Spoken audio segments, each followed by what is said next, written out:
Welcome to the Bullits and Bourbon podcast, where it's not about the bourbon, but more about who you share it with. Hey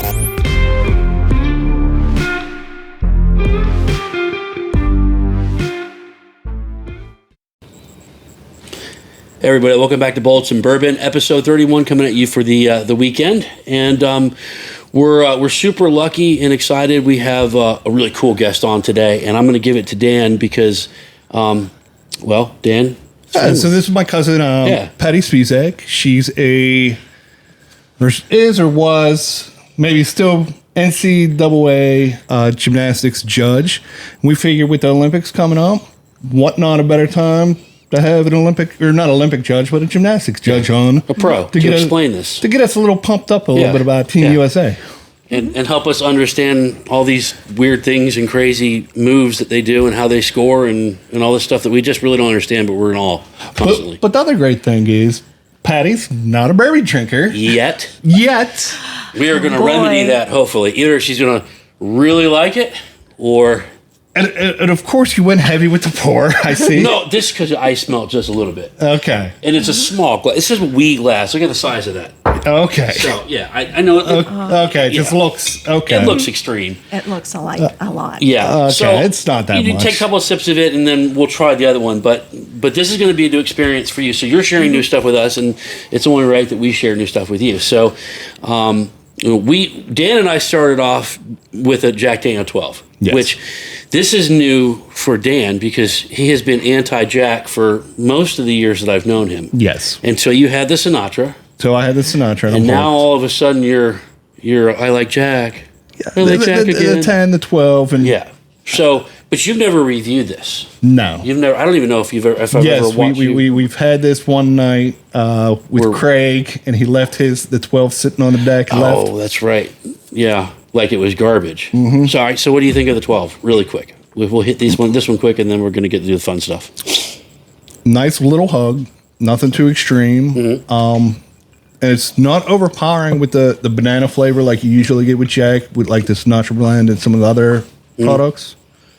It's good. It's a nice solid pour. Not as good to you as the Sinatra. I love the Sinatra. I know you do. So yeah, I will echo that. The on the nose, the banana smell, or the traditional banana essence that Jack Daniel is famous for is not there. It's not as strong. It is there, I should say. And then in the palate, you get a little of the banana notes, almond, kind of toffee, and then the hug is nice. For a 12-year, I mean, this is tough for me because the 10 and the 12 both came out at the same time, and I like the 10 more. Yeah. And I don't know why I like the younger one as much, but it hits better for me. Still really delicious, and this is batch 1.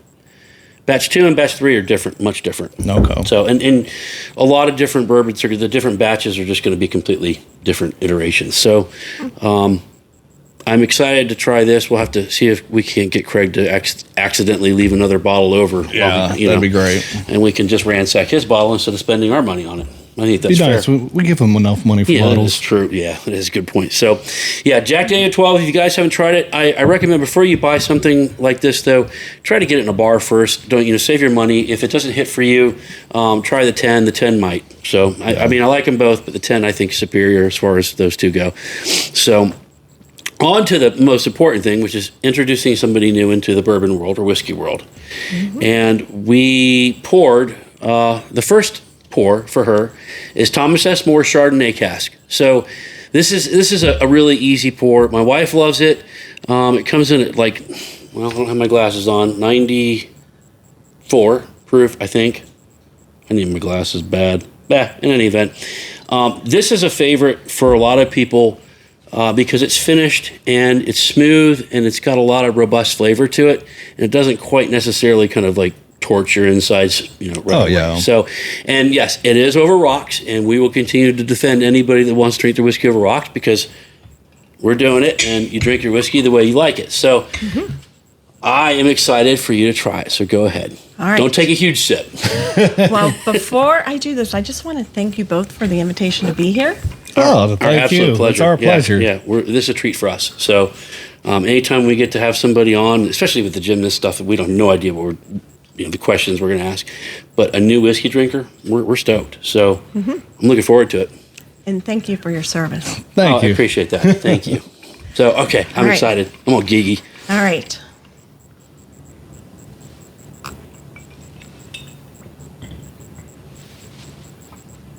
All right, what's your question? Hot or, It's a little bit. yeah? A little bit. What flavors do you pick up? Or is it just too new for you on the first sip? Sip two? See? Sip two, see?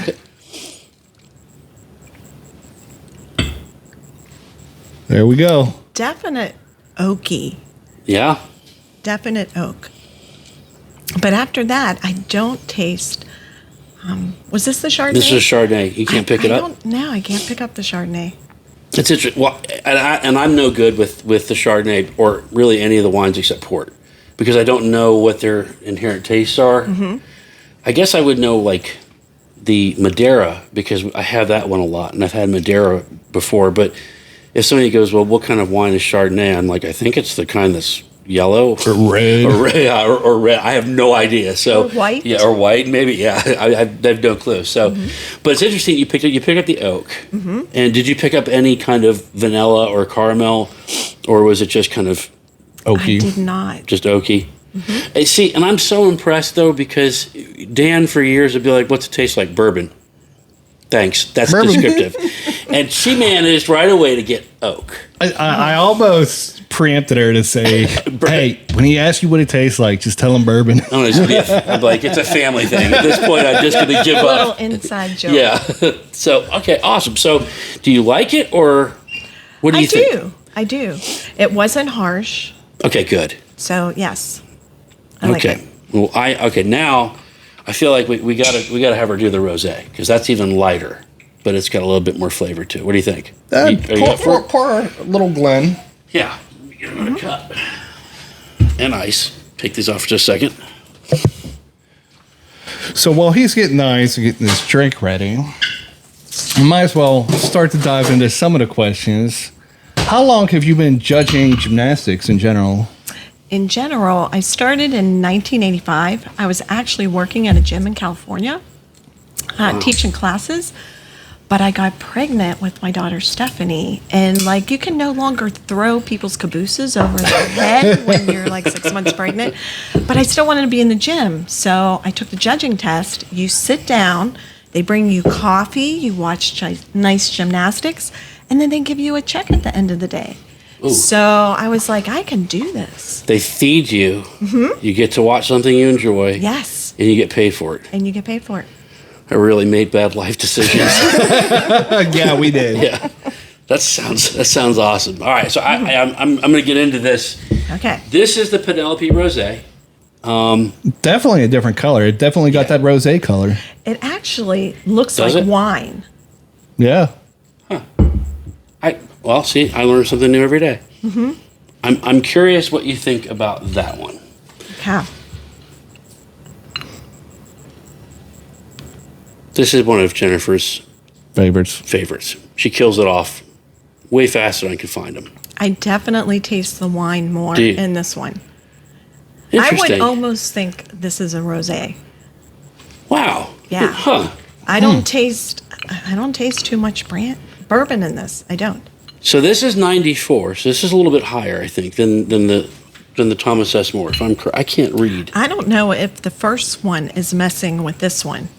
It's possible. It's a good possibility. Yeah, they do. But There is a usually, lot of I crossover. like doing that. Sometimes I like having a bourbon I really don't enjoy, and then you try the very next bourbon, and you're like, "Oh, this is Yeah. really good." The Yeah. way it hits your And sometimes you'll open, you'll buy one and you'll pop it up and you'll pour, and some people call it the neck pour because it's up here. I don't believe in the neck pour, but it doesn't necessarily. It hasn't blossomed yet. Hasn't gotten the oxygen in there to kind of draw out the flavors. That's at least what people say. I don't know where I stand with that, but there are times where I'll try when I'm not a fan of it, and then I'll come back in a couple weeks and I'll try it, and I'm like, okay, now I like this. So could be your palate changes, or could be something you had for lunch, or maybe we did an episode a couple back where I had a cough drop right before I came down, and everything that I would taste, I'm like, ugh, tastes like Vicks.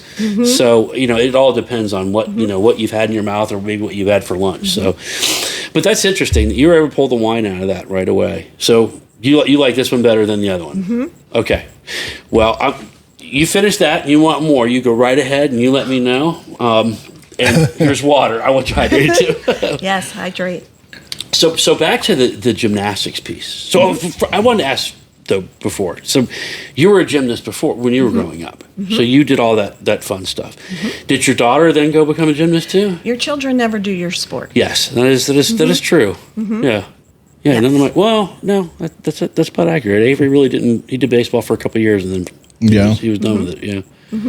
Now, my young one, though, he did do tumbling and trampoline. So our youngest one did do that. He made it to nationals, and he did a pretty good job for 9 and 10-year-olds. Wow. So I did like the tumbling and trampoline discipline because it didn't matter what level you were, you could qualify to nationals. Oh, wow. Whereas at women's gymnastics, you cannot go to nationals until you're level 9, and even then, it's Eastern and Western nationals. You don't get a full national competition until you're level 10. And does that correspond with age as well? They have age groups within. So you could have a senior be a level 10, and you could have an 8-year-old be a level 10. Wow. So they just compete against their own age group. Okay, so how's the levels determined? The levels are in the United States start at level 1, and they go to 10, and then it's elite, and those are the girls that can travel outside the United States. So those are our Olympians. Those are our world teams. Okay. Elite. And we don't have a lot of elite gymnasts. Yeah. That's a regular pyramid where the level 1s, the level 2s, that's where we have the most kids. Okay. And as you go up level 10, you get fewer and fewer to elite. We probably only have, I'm guessing, probably 100 elite in the whole United States. Wow. But yet we're the world's powerhouse. Yes. So has gymnastics, or I mean, and I'm guessing here, but women's gymnastics is much more popular than men's gymnastics. I'm yes, walking on a limb here. So is that true? If we're the best in the world, has it shrunk all over the place, or is it hard to get people into the girls' gymnastics at a young age? It's very, very expensive. Yeah. Very expensive, very time consuming. There are some families that mortgage their homes so their daughters can do gymnastics. So yeah, it's a very expensive sport. Why is that? I mean, are they pay, I mean, they're not like football or hockey where you're paying for pads and equipment. Gym time, I guess So it would the be gym like time? I guess it'd be like hockey, almost like ice time with the gyms for gym time, right? Yes, and sometimes the team leotards are hundreds of dollars. Just the leotard. Yeah. Just be glad Alexis didn't decide to do Well, she gymnastics. started to. Yeah. She walked down the road in gymnastics, and then she broke her wrist, and that was kind of like, she was like, no. She's a Southern Belle, so you can't. With a bad wrist, she's going to listen to this and be all mad at me. So Andrew's going to love it though. yeah. So that's crazy. I guess I just wouldn't think. I mean, I think we're doing that. The cost of uniforms in all kids' sports have gotten absurd to the point of, we're overpricing sports for the average kid, and because of that we lose talent. We there are. I'm sure you've probably seen hundreds, if not thousands, of young girls that could have been X if they had the resources and they could have had somebody, make it a little bit more affordable or accessible, But I almost wish it was like how it was for us growing up, where there wasn't club sports. Yes. You could be on 4 different high school sports. Yep. You would just go from one to the next. But now you can't. If you do volleyball, if you do gymnastics, if you do soccer, you are doing it year round. And we are trying to make our children pros. Yeah. We have complained excessively about this, especially, I go back to baseball, and I grew up in Florida. We played baseball, and then I played football, and then I wrestled, and then I played baseball, and then I played football, and then I wrestled. And we didn't, I get up here, I finally settled down, and my son, who's going into high school, is played in Atlanta and was a very, very good prospect. Good enough to get the some of the pro teams. They look at this youth talent and they start to track him, and they were looking at him, and he comes up here, and the high school coach is now retired in part because he didn't know what he was doing. Basically said, if your kid's not on travel, he's not going to play on varsity. Mm-hmm. That's your answer. So you want somebody else to coach, and you just want to reap the benefits of another coach's work. That's what I heard. And I'm like, I don't understand. And then I saw it in football with Oliver, right? They want to send him to camps and this and that, and but it comes down to township names and this person's, and I'm like, well, this is why you guys don't dominate football. Mm-hmm. I mean, I hate to be blunt, but we saw in Florida professional football players' kids on the bench because it was about performance, not about your name, But the club teams have almost destroyed certain elements of the game. Yeah. I mean, will we ever see another Bo Jackson or Deion Sanders? They played two professional sports at once. That's the question. No. So performance-wise, you've seen a lot of gymnasts perform over the years. Yeah. Who has been some of your favorite, maybe watch or judge, and why? Mm-hmm. I would say, the one that got me into gymnastics was Olga Corbett. And she wasn't even the star of that team. Really? No. She was just, one of the, I wouldn't say scrubs, but she was not the star. But she stole everybody's heart with that backflip on bars. Oh, yeah. So that's what got me into it, 1972 Munich Games. Yeah. Okay. So that's what got me into gymnastics. By then I was 12 years old, and that's kind of a little late to start. Yeah. I did go to a club near my home, George Gymnastics, but I was not a competitor. Right. I was not a competitor. But I loved the sport, and I stuck with it. I taught it, I coached it, I owned a gym, and I just love the sport. Yeah, that's neat. Mm-hmm. How do you end up owning a gym and, getting to the point where then you're a judge on the big NCAA stage? And I mean, that's a crazy journey. It just seems like a crazy journey. It seems like it. You don't plan it. It's just opportunities that present themselves that you take that next best step. But while I owned the gym, I actually took a step back from judging because I didn't want my girls to be at state championship and win if I was judging, and people would be like, Patty Spisak. That's why she won. Yeah. So it really wasn't until I closed the gym in 2009 that I really got into judging. I judged, but I just judged locally. And I didn't do NCAA up until then because it was too many hats. It was just too many hats. And I still had a young one in school, so my husband's doing the homework at night. I'm working weekends. Yeah. It was just... That's a lot. I got into NCAA in 2009. And wow, what a wild ride that was. You go and you sit there, and my stomach hurt. My stomach hurt because I'm like, what am I doing? But when those girls go, they make very few mistakes. And so you're enjoying yourself, you're given nice scores, and it's just a wonderful day. My biggest thing I had to worry about was if they were recording it to show on TV, like, Patty, please do not trip over those cables. Do not go down. That would be bad. You didn't want to make a face like the one judge that you sent me the video of, where now everybody wants to take selfies, but are going... If it was me, I'd be like, oops, or nodding off. That vault, that was Michaela Maroney. Her vault was so stellar that they actually at that Olympics posted over top of a still picture of her doing that vault. They posted a man who did the same vault, and she was higher than him. I mean, we are talking out of this world.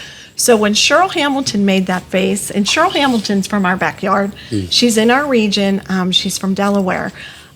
yeah, she was like a viral sensation. But the Olympic Committee, they were okay with it because she has done every Olympics since then. Yeah. So it's not like they're like, oh, you can't be doing that. Well, if you're impressed, you're impressed. Oh, I mean, was. And if you're spectacular, I mean, how do you go like, Yeah. whoa? I mean, that's insane. Certain things that's going to happen once in a lifetime, and you see, you're like, Yeah. I'm never going to see that again. Yeah. So you have to react. Yeah.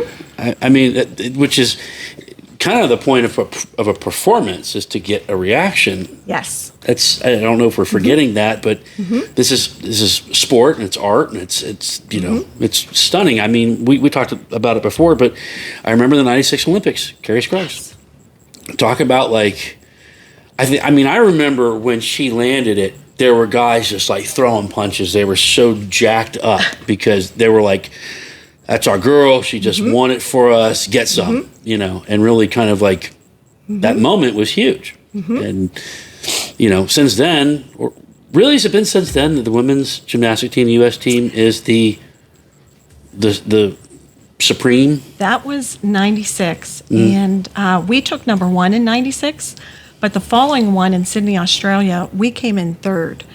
So we weren't quite there yet. It wasn't until 2004 when Carly Patterson won the all-around, which was exactly 20 years from Mary Lou Retton winning the all-around. She was the first one. That's right. So it was 20 years later, Carly won it, and we have won it every year since then.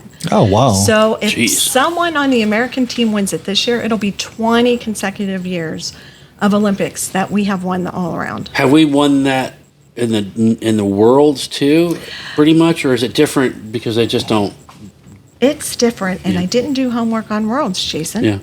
Well, I don't even know what they really mean. he knows a couple buzzwords and he'll throw them out. Yeah. I'm like, phew, okay, this takes it away from me too, because I'm thinking like the men's soccer team, like you do Copa and then the Euros and then you qualify. You know, I'm guessing they do events all the We time. do have worlds. Every year we have worlds. Oh, Right. The men's soccer Olympics completely different, I and don't all of our know. soccer fans are going to be like, "What is this guy talking I'm about? just saying- and why didn't Dan correct them?" I'm just saying, I don't the know. Olympic teams are completely different than the U.S. I men's really hate you national sometimes. team.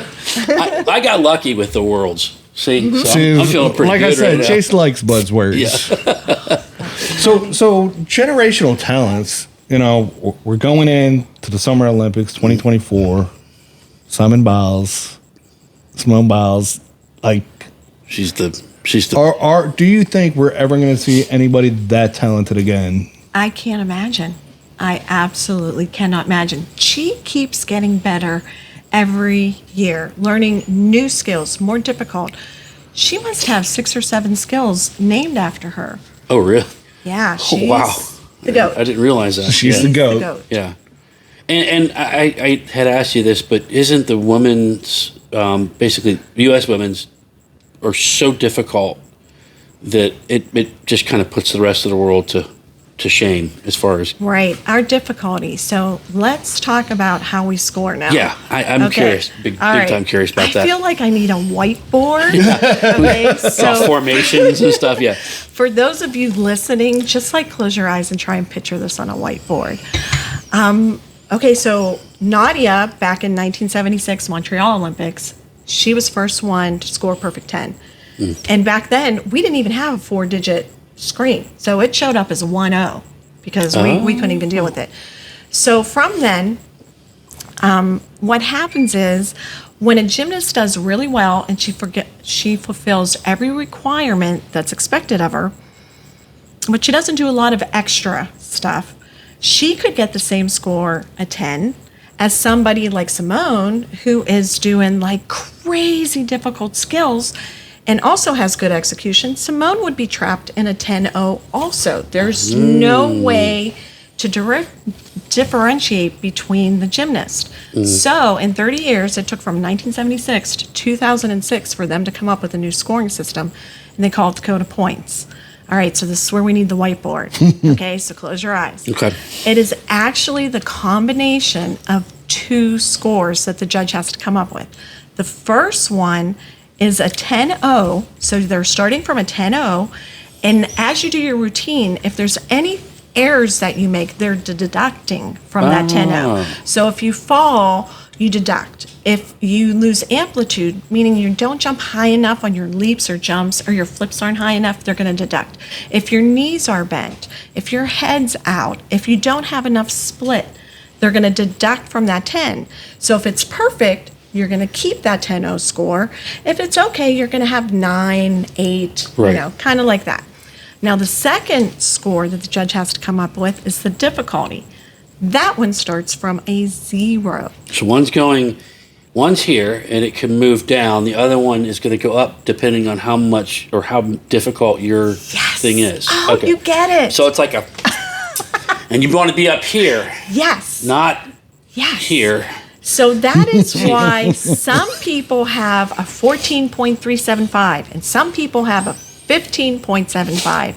Now, let's take Simone, for instance. On floor, she has a 7.0 in difficulty. 7 whole points in difficulty. That is like unheard of. Right. So she has her 10 that she starts with, and she has her 7 in difficulty. If she does a perfect routine, she would score 17. Yes! High school Simple math, math for the win. We're good. We're good with the simple math. That's the first math test I've passed since been a while. You are ready for the Olympics, I fellas. can judge something. I don't know.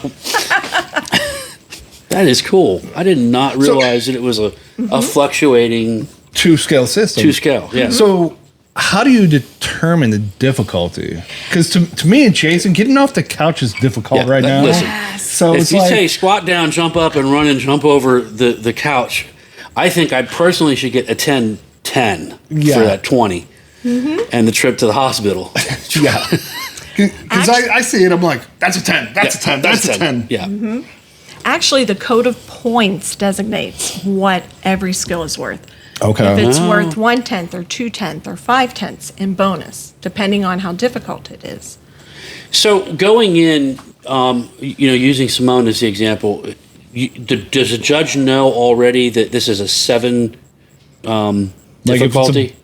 No. Backflip with a twist No. or whatever. Is that how No. you... Now, figure skating, I believe they give the routines to those judges, Right. and those judges know what to expect. So if you wrote down you're going to do a triple and you only do a double, the judges are going to know. Oh, they're going to take away. They may not give you. But us, we don't know. So Okay. we have to be on task and be watching. Was that a 1.5 twist or was that a 2.5 twist?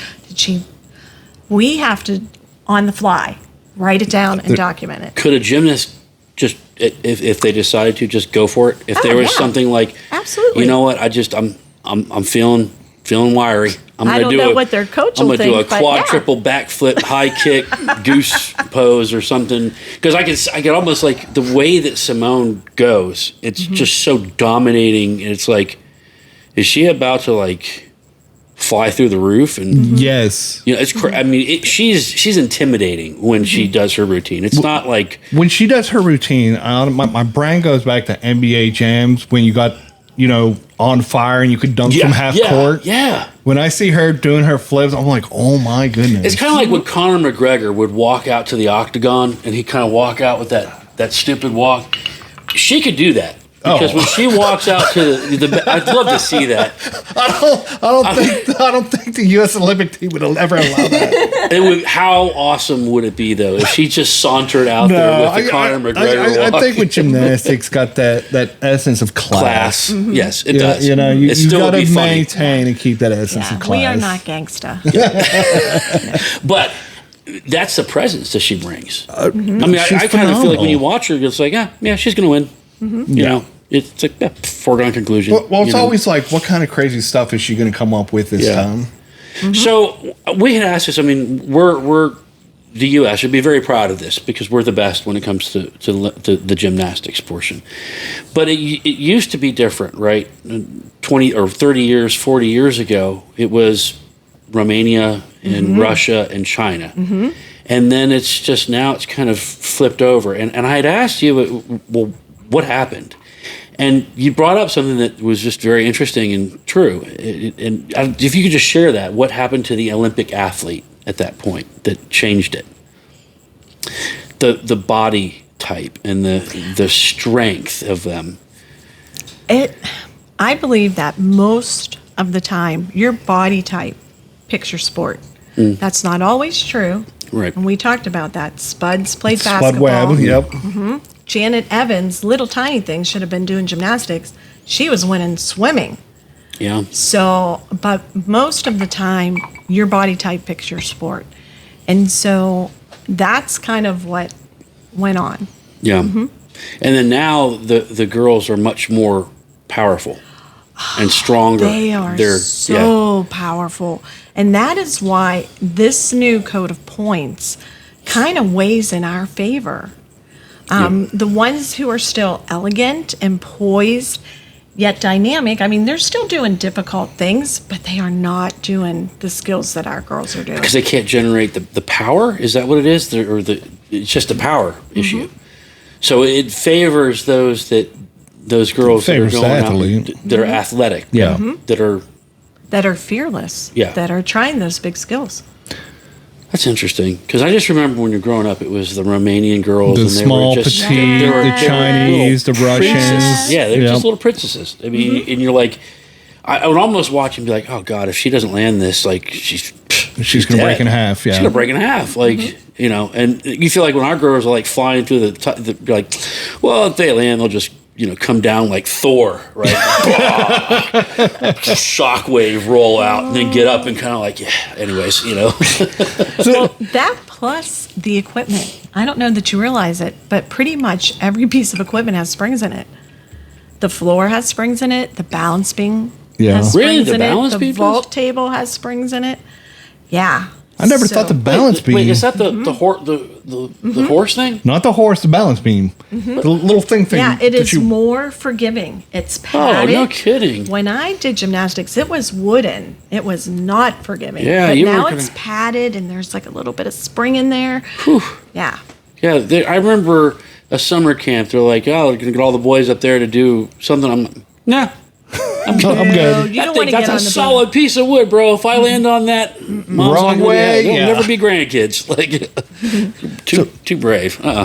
So with all your judging, years of judging, I'm sure you've seen some phenomenal athletes over the time. Who's some of the big names that you were able to see, witness, and kind of judge on? So what happens is the closest thing that I will get to judging the Olympics is judging NCAA. Okay. When the Olympians come back and they go to college. So that's where we can see them. Yeah. Now, one of my favorite meets that I did in NCAA was in 2014. I did the Pac-12 conference meet in California. I got to see UCLA and all those guys on the West Coast. And at the same time, on the East Coast, my sister Donna was doing the Big Ten at Penn State. Oh, wow. That's cool. So we were doing East Coast, West Coast, and that was kind of cool, but I would have rather done the meet with my sister. Yeah. And I think she knows this. I've never forgiven her for moving back to California. Oh, yeah. She was like my ride and die in gymnastics. We went to every meet together. She was my carpool. So, yeah. So I you miss came her. this way, and she goes back that way. Well, we were both living in Pittsburgh at the Right. time. Oh. Yeah, she abandoned me. She moved back to California. Gotta make sure to tag her in this. Oh, yeah, definitely. So what was the event that you and Donna took me to in 2014? That same year that we had those big conference meets, Pittsburgh hosted United States Gymnastics National Championship. And did you judge in that? No, we Okay. did not judge in it. I got to be on the floor for the men helping out, but no, we didn't judge that. So we had extra tickets because my daughter got married that year, and she's like, "I'll go with you." And then she wanted to be all, like honeymoony with her husband, Worked out in my Couldn't favor. go. Yes, so it worked out in Dan's favor because we called him, and you came and hung out with us. You went to the parties with us. Oh, and you went yeah, to the Lexus competitions. Club and Yeah. everything else, and got to meet some Olympians. So do Olympians drink? Olympians Oh, yeah. Olympians drink? Well, the ones If that they're don't not compete competing. anymore. Yeah. Yeah, the ones that were competing, they had a good time. Yeah. And the ones that are still competing are just sitting over in the corner mad. No, they Fuel it, weren't there. use They it, weren't even. use it. Yeah, they weren't there. They don't. Yeah, they're in bed and sleeping and taking care of themselves. But I remember that's the first time. It was 2014, so 10 years ago. You were like, that girl right there. She's the future of gymnastics. And who was that? That was Simone Biles. So you got to see her. Yeah. 10 years ago. And Jordan Childs, you saw her. She was a junior at the time. And now this is her second Olympics, too. Yeah. So that's you pretty You got to see impressive. them before they were. Yeah. So as a judge or somebody that's in the gymnastics world, you can tell pretty early on they have the it. Is that how it works? Yes, but I will tell you, like, there's so many things that go into that. There is burnout. There is, so you don't know who's going to make the long run, Right. but there are some talented kids out there. Absolutely talented.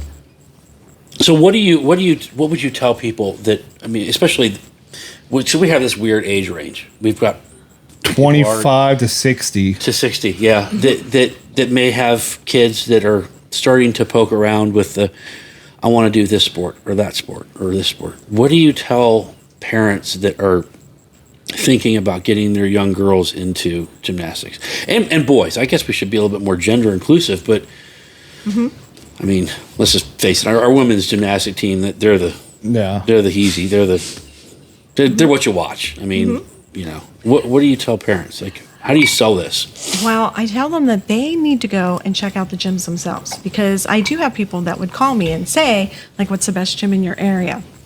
That's not up to me to say. Like, Right. you need to go check it out, do your due diligence. And I can tell you at our gym, Rising Star Gymnastics, our waiting room was a viewing room. They could see everything. Yeah. There are some gyms that don't allow you to watch. And it's not that I think that anything crazy is going on, but if your kid's sitting the whole time, then that's not a good gymnastic experience. So I will encourage you to make sure that it's a gym or any sport that you can watch what's going on. That's interesting. I mean, plus you're showing the kids right there when they walk in, hey, you're going to do this. You're going to have fun. You're not just in the back and, you know, hiding away. That's really. Now, do you have a gym now here as well? I do not. I do So- not. 2028. It was called Rising Star Gymnastics. And it was really great for the community, but that was the year where, like, the economy was tanking. Yeah. And we had just yeah, come off of the 2008. Olympics, and it's like, I don't know that we can make it. And so it just didn't work out. We ended up closing it. Another gym wanted to buy it, but the landlord just wanted to really jack up the rent. Yeah. You know, Yeah. sometimes you think your stuff is more valuable than it is. Yeah.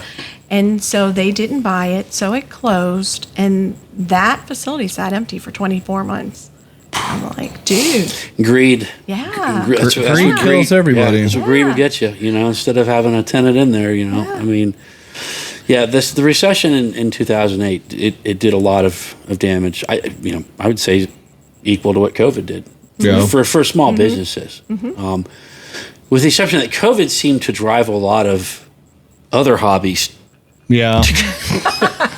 Okay, yeah. Patty took videos of the bunker bar. Yeah. So, you know, solitude kind of brings on a lot of different emotions. But so that's really cool. So now, what are you doing? Just judging now?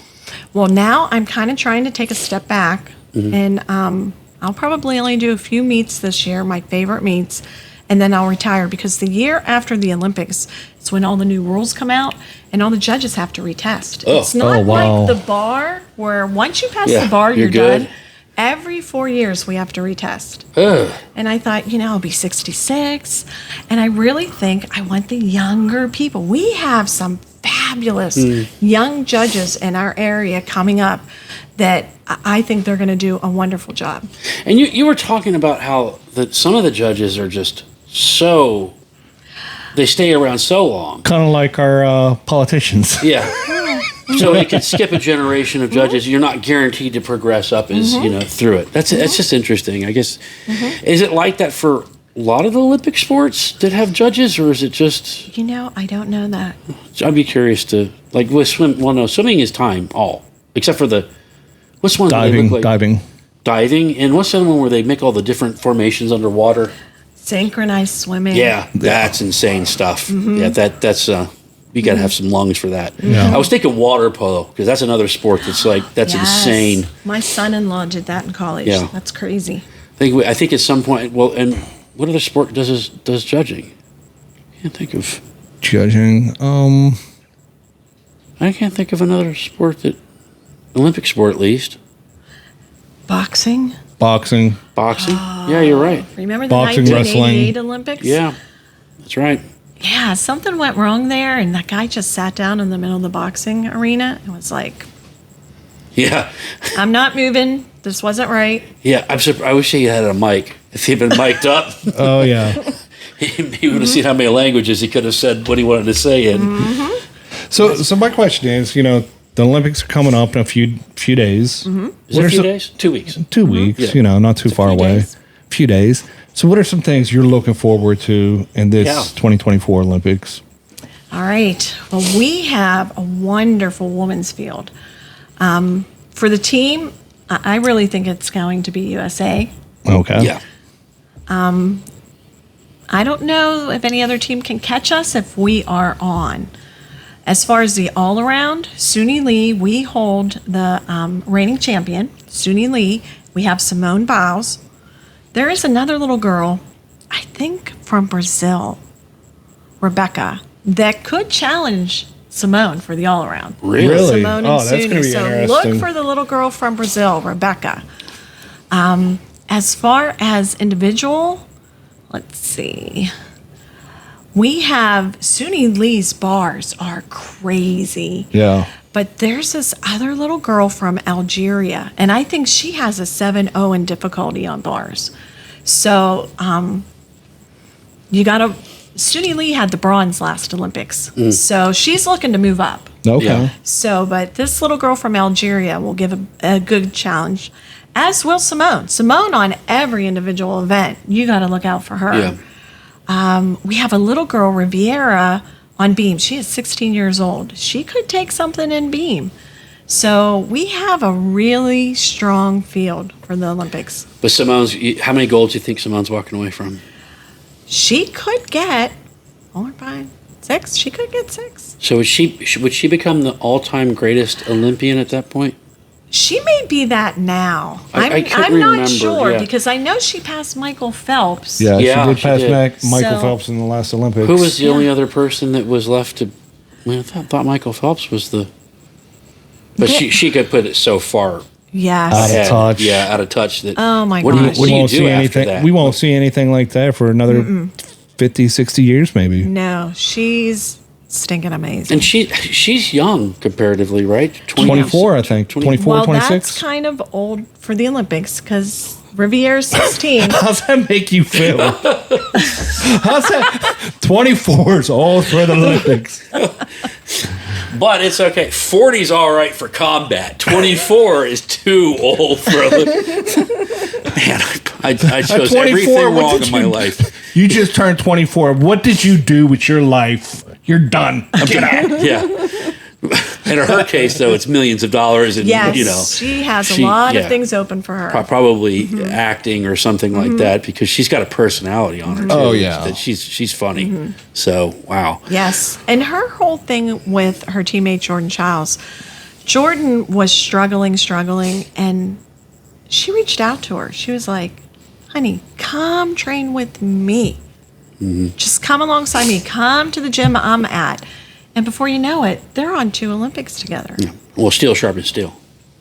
Steel sharpens steel. So if Absolutely. you train with greatness, you tend to emulate. You're only greatness. going to get better. You're only yeah. going to get better. I mean, the same is true in every sport and in every profession. I mean, you want to fight alongside the best guys that are out there because the best guys you fight with are the guys that are going to save you. So with that said, should I start playing Call of Duty with somebody else? Well, we should definitely drop my brother. He's going to listen to this and be like, seriously? I think we all should be dropped. We're that bad. There's middle-aged men playing Call of Duty and bitching and moaning as the younger kids just completely Annihilate us. because their hand and eye coordination is so much faster than ours. And they can cheat. We don't even know how to cheat. We want to. We just don't know how to. So, Well, we really, we can't thank you enough for cutting time and coming over and subjecting yourself to some pours. And Yes, learning. well, I learn something new every day. Hopefully we bring you over to we call it the dark side, but it really should be the bright side. It's the bright side of bright life. side of life, yeah. And and sharing with us the whole how this works. So I think for a lot of people, the Olympic gymnastic experience, we just don't get it. We don't understand it. It's beautiful to watch. But yeah, now that I understand the sliding scale with the difficulty, I'm gonna you start face from a paint, 10, you I'm start from a watching that 0. ball, That's going to help me be like, okay. So are we gonna queue up the Olympics and sit out on the deck and like? Yeah, because you got to have your neighbor over and talk shit to the Brits. Oh yeah, well they want, but they have a pretty good Olympic team, right? Yeah, so it should be Yes. Well, they won the bronze medal last Olympics. I'm not sure where they are now.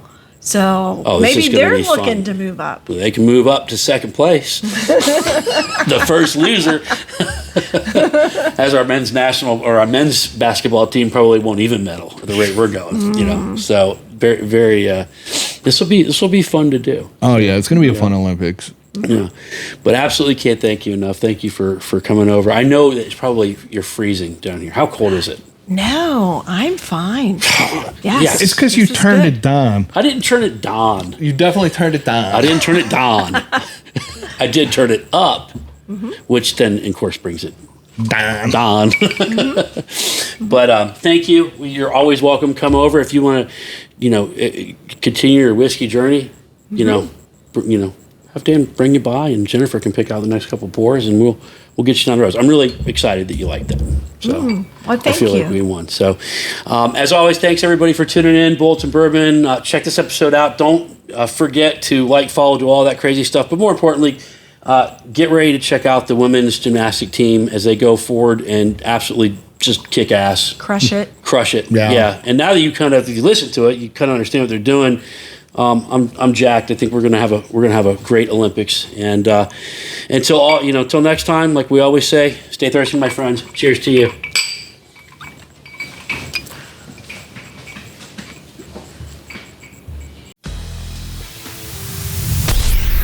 Thank you for listening to today's podcast of Bullits and Bourbon. Remember to like, comment, and subscribe so you never miss an episode.